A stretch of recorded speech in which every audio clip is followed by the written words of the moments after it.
हर हर महादेव। ओम नमः शिवाय। भक्तों, आज की कथा केवल एक कहानी नहीं बल्कि उस अटूट विश्वास की मिसाल है जिसमें एक गरीब माँ के दर्द और आंसू सीधे भगवान तक पहुँच गए। जरा सोचिए, जब घर में अन्न का एक दाना न हो, छोटा बच्चा भूख से रो रहा हो और जीवन में हर तरफ अंधेरा ही अंधेरा दिखाई दे, तब इंसान किसे पुकारता है? कहा जाता है जब संसार के सारे दरवाजे बंद हो जाते हैं तब महादेव का दरवाजा खुलता है। आज की कथा एक ऐसी ही ब्राह्मणी की है जिसके पास ना तो धन था ना सहारा, लेकिन उसके पास था केवल सच्चा विश्वास और उसी विश्वास ने उसकी किस्मत बदल दी। कहानी में आगे एक ऐसा रहस्य खुलता है जिसने सबको चौंका दिया, क्योंकि जिस अनाथ बालक को उसने सहारा दिया था वह साधारण नहीं था। तो अंत तक जरूर सुनिए, क्योंकि हो सकता है महादेव का कोई संकेत आपके लिए भी छिपा हो। पुराने समय की बात है। एक बहुत ही छोटा और सुंदर सा गांव था। उस गांव में एक ब्राह्मणी रहती थी। वह बहुत ही गरीब थी और उसका पति अब इस दुनिया में नहीं रहा था। उसका एक छोटा सा बेटा था जिसे वह अपनी जान से भी ज्यादा प्यार करती थी। उसके पास ना तो खेती के लिए जमीन थी और ना ही रहने के लिए कोई पक्का मकान। एक छोटी सी झोपड़ी थी जिसकी छत से बारिश में पानी टपकता था। ब्राह्मणी का जीवन बहुत संघर्षों से भरा था। वह रोज सुबह उठकर सूर्य देव को प्रणाम करती और फिर अपने बेटे का हाथ पकड़कर भीख मांगने निकल पड़ती थी। दिन भर वह एक दरवाजे से दूसरे दरवाजे तक जाती। कोई उसे थोड़ा सा अनाज देता तो कोई पुराने कपड़े। कभी कभी तो पूरा दिन बीत जाता और उन्हें एक मुट्ठी दाना भी नसीब नहीं होता था। उस रात ब्राह्मणी और उसका बच्चा भूखे पेट ही सो जाते। बच्चा छोटा था, वह भूख से बिलखता तो ब्राह्मणी की आंखों से आंसू निकल आते। वह सिसक सिसक कर रोती और ऊपर वाले से बस यही पूछती, हे प्रभु, हमने क्या पाप किया है जो हमें यह दिन देखने पड़ रहे हैं। वह ब्राह्मणी हर हाल में अपने बेटे को पाल रही थी। एक दिन की बात है, जब वह भीख मांगकर वापस लौट रही थी तो उसे रास्ते में एक बालक मिला। वह बालक बहुत ही कमजोर और गंदा दिख रहा था। उसके शरीर पर फटे हुए कपड़े थे और उसकी आंखों में एक अजीब सी बेबसी थी। ब्राह्मणी का दिल पसीज गया। उसने सोचा कि मेरा बेटा तो अकेला है, अगर मैं इस बच्चे को भी अपने साथ रख लूं तो कम से कम इसे माँ का प्यार तो मिलेगा। ब्राह्मणी ने उस बच्चे से उसका नाम पूछा तो उसने बताया कि वह अनाथ है और उसका कोई नहीं है। ब्राह्मणी ने उस बच्चे को गले से लगा लिया और कहा, बेटा, आज से तू मेरा बेटा है। जो थोड़ा बहुत मेरे पास है हम तीनों मिलकर बांट लेंगे। वह उस अनाथ बालक को भी अपनी कुटिया में ले आई। अब उस गरीब ब्राह्मणी पर 2 बच्चों की जिम्मेदारी थी। गरीबी और बढ़ गई थी, लेकिन ब्राह्मणी का साहस कम नहीं हुआ। वह रोज सुबह दोनों बच्चों को लेकर निकलती। जो भी रूखा सूखा मिलता वह पहले बच्चों को खिलाती और खुद पानी पीकर सो जाती। एक दिन गरीबी इतनी बढ़ गई कि घर में एक दाना भी नहीं बचा। बच्चे भूख से तड़प रहे थे। ब्राह्मणी व्याकुल होकर घर से बाहर निकली। वह चलते चलते नदी के किनारे पहुंच गई। वहां उसने देखा कि कुछ महिलाएं बहुत सुंदर कपड़े पहनकर पूजा की तैयारी कर रही हैं। उनके चेहरों पर एक अलग ही चमक थी। ब्राह्मणी ने हिम्मत जुटाकर उन महिलाओं के पास जाकर पूछा, बहनों, आप सब इतनी प्रसन्न और सजी धजी क्यों हैं? आज कौन सा विशेष दिन है? उन महिलाओं ने बड़े ही प्रेम से उत्तर दिया, अरे बहन, आज प्रदोष का दिन है। हम सब मिलकर महादेव का प्रदोष व्रत कर रहे हैं। जो भी भक्त आज के दिन सच्चे मन से शिव पार्वती की पूजा करता है और व्रत कथा सुनता है, उसके घर से दरिद्रता कोसों दूर भाग जाती है। महादेव उसके भंडार भर देते हैं और संतान पर आने वाले हर संकट को हर लेते हैं। यह सुनकर ब्राह्मणी की आंखों में चमक आ गई। उसने सोचा कि शायद महादेव ने ही उसे इन महिलाओं के पास भेजा है। उसने उन महिलाओं से व्रत की विधि पूछी। महिलाओं ने बताया कि शाम के समय, जिसे प्रदोष काल कहते हैं, उस समय भगवान शिव की पूजा करना सबसे शुभ होता है। ब्राह्मणी के पास चढ़ाने के लिए ना तो फल थे, ना फूल और ना ही पकवान। बस उदास होकर अपने घर लौटी, लेकिन उसके मन में महादेव के प्रति अटूट विश्वास जाग चुका था।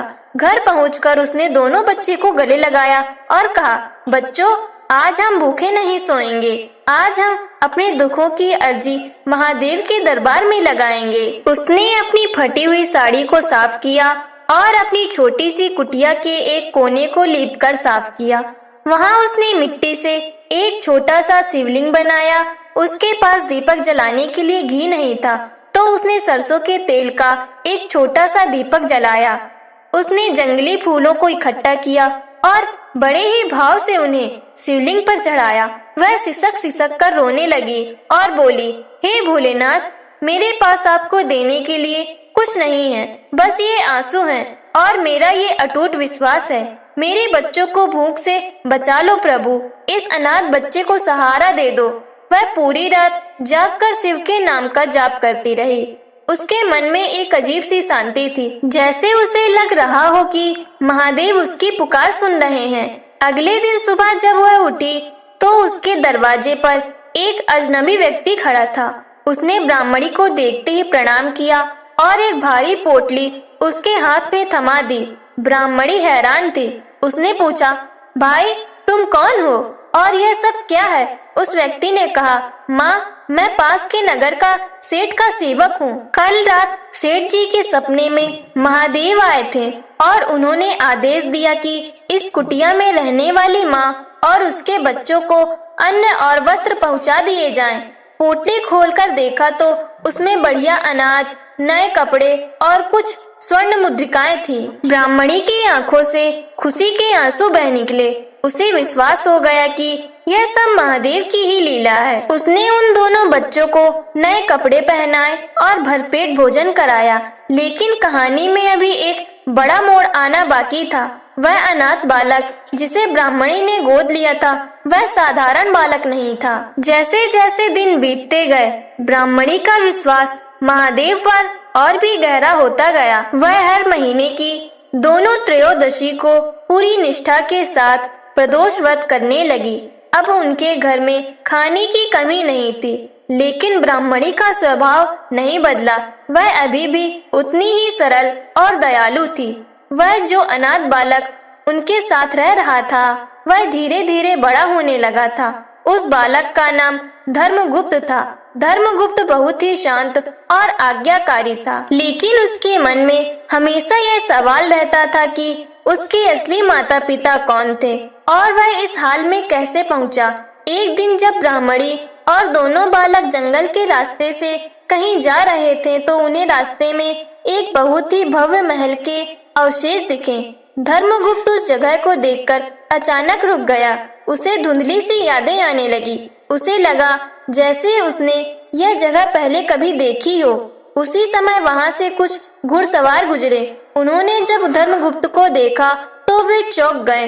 उन घुड़सवारों में से एक बुजुर्ग व्यक्ति था जो घोड़े से उतरा और धर्मगुप्त के पास आकर उसके गले में पड़ा हुआ एक पुराना तावीज देखने लगा। वह बुजुर्ग व्यक्ति फूट फूट कर रोने लगा और ब्राह्मणी के पैर पकड़ लिए। उसने बताया, हे देवी, आप इस बालक को कहाँ से लाई हैं? यह कोई साधारण अनाथ बालक नहीं है। यह तो हमारे विदर्भ देश के राजकुमार हैं। दुश्मनों ने राजा और रानी की हत्या कर दी थी और हम सोच रहे थे कि राजकुमार भी मारे गए, लेकिन महादेव ने इन्हें बचा लिया। यह सुनकर ब्राह्मणी सन्न रह गई। उसे अपनी आंखों पर यकीन नहीं हो रहा था कि जिस बच्चे को उसने भीख मांगते हुए गले लगाया था, वह एक राज्य का उत्तराधिकारी है। बुजुर्ग मंत्री ने बताया कि कैसे सालों पहले राज्य पर हमला हुआ था और एक वफादार सेवक राजकुमार को बचाकर ले भागा था, लेकिन भूख और प्यास की वजह से वह सेवक रास्ते में दम तोड़ गया और राजकुमार भटकते हुए ब्राह्मणी को मिल गया था। ब्राह्मणी ने रोते हुए धर्मगुप्त को सीने से लगा लिया। उसे खुशी भी थी कि उसके बेटे को उसका हक मिलने वाला था और दुख भी कि शायद अब वह उससे दूर चला जाएगा। धर्मगुप्त ने अपनी माँ के आंसू पोंछे और कहा, माँ, चाहे मैं राजा बनूं या भिखारी, मेरी असली माँ तो आप ही हैं, जिन्होंने मुझे मरते हुए को जीवन दिया है। मंत्री ने आग्रह किया कि राजकुमार को अब अपने राज्य वापस चलना चाहिए, ताकि वह अपनी प्रजा को दुश्मनों के चंगुल से छुड़ा सके। ब्राह्मणी ने भारी मन से अपने दोनों बेटों को विदा करने की तैयारी की, लेकिन उसने धर्मगुप्त से एक वचन मांगा। उसने कहा, बेटा, तू चाहे महल में रहे या सिंहासन पर, कभी उस महादेव को मत भूलना, जिसकी कृपा से आज तू जीवित है। हर प्रदोष को शिव की शरण में जरूर झुकना। राजकुमार ने अपनी माँ को वचन दिया कि वह मरते दम तक महादेव की भक्ति नहीं छोड़ेगा। प्रिय भक्तगणों, राजकुमार धर्मगुप्त और ब्राह्मणी का अपना बेटा उस मंत्री के साथ अपने खोए हुए राज्य की ओर चल पड़े। ब्राह्मणी अपनी कुटिया के द्वार पर खड़ी तब तक उन्हें देखती रही, जब तक कि धूल के गुबार में वे घोड़े ओझल नहीं हो गए। उसके मन में ममता की तड़प तो थी, लेकिन महादेव पर अटूट विश्वास भी था। इधर धर्मगुप्त जब अपने राज्य की सीमा पर पहुंचा तो उसने देखा कि प्रजा बहुत दुखी है। दुष्ट दुश्मनों ने लोगों पर बहुत अत्याचार किए थे और चारों तरफ हाहाकार मची हुई थी। धर्मगुप्त का खून खौल उठा, लेकिन उसके पास सेना नहीं थी। मंत्री ने कहा, राजकुमार, अभी हम कमजोर हैं, हमें छिपकर शक्ति बटोरनी होगी। तब धर्मगुप्त को अपनी माँ की कही बात याद आ गई। उसने सोचा कि जब महादेव एक गरीब ब्राह्मणी की पुकार सुन सकते हैं, तो क्या वह एक असहाय राजकुमार की मदद नहीं करेंगे। उसने उसी रात जंगल में एक पुराने शिव मंदिर को खोजा, जो खंडहर बन चुका था। उसने संकल्प लिया कि वह वहीं रहकर प्रदोष व्रत की कठिन साधना करेगा और महादेव से शक्ति मांगेगा। धर्मगुप्त ने पूरी विधि विधान से व्रत शुरू किया। वह दिन भर निराहार रहता और शाम को शिव की आराधना करता। देखते ही देखते उसके चेहरे पर एक अलौकिक तेज आने लगा। उसकी भक्ति की चर्चा धीरे धीरे आसपास के गांव में फैल गई। जो लोग दुश्मनों से परेशान थे, वे धीरे धीरे उस मंदिर के पास जुटने लगे। उन्हें नहीं पता था कि यह उनका राजकुमार है, लेकिन धर्मगुप्त की बातों में इतनी मिठास और शक्ति थी कि लोग उससे जुड़ते चले गए। एक छोटी सी मंडली देखते ही देखते एक बड़ी टोली में बदल गई। एक शाम जब धर्मगुप्त प्रदोष की पूजा में लीन था, तभी जंगल में शिकार खेलने आई एक सुंदर कन्या की नजर उस पर पड़ी। वह कन्या उस राज्य के पड़ोसी राजा की पुत्री थी। राजकुमार के चेहरे का तेज और उसकी भक्ति देखकर वह ठिठक गई।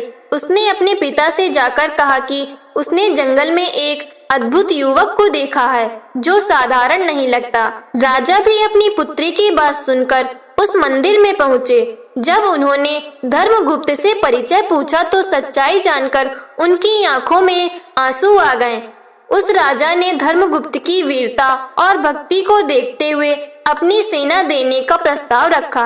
राजा ने कहा, बेटा, जो महादेव का अनन्य भक्त है, वह कभी पराजित नहीं हो सकता। अब धर्मगुप्त के पास महादेव का आशीर्वाद भी था और एक विशाल सेना भी।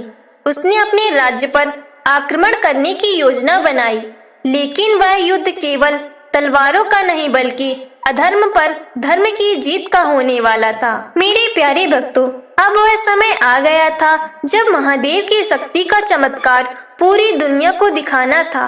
धर्मगुप्त ने अपनी सेना के साथ अपने राज्य पर धावा बोल दिया। युद्ध भीषण था, लेकिन अद्भुत बात यह थी कि धर्मगुप्त जिस भी दिशा में अपनी तलवार चलाता, दुश्मनों के हौसले पस्त हो जाते। ऐसा लगता था जैसे स्वयं नंदीश्वर उसके आगे चल रहे हों। देखते ही देखते दुष्ट राजा को बंदी बना लिया गया और धर्मगुप्त ने अपना खोया हुआ सिंहासन वापस पा लिया। सिंहासन पर बैठते ही राजकुमार ने सबसे पहला काम यह किया कि उसने अपनी उस बूढ़ी ब्राह्मणी माँ को पूरे राजकीय सम्मान के साथ महल में बुलवाया। जब ब्राह्मणी महल के द्वार पर पहुंची तो राजा धर्मगुप्त अपने सिंहासन से उतरकर नंगे पैर दौड़ता हुआ आया और अपनी माँ के चरणों में गिर पड़ा।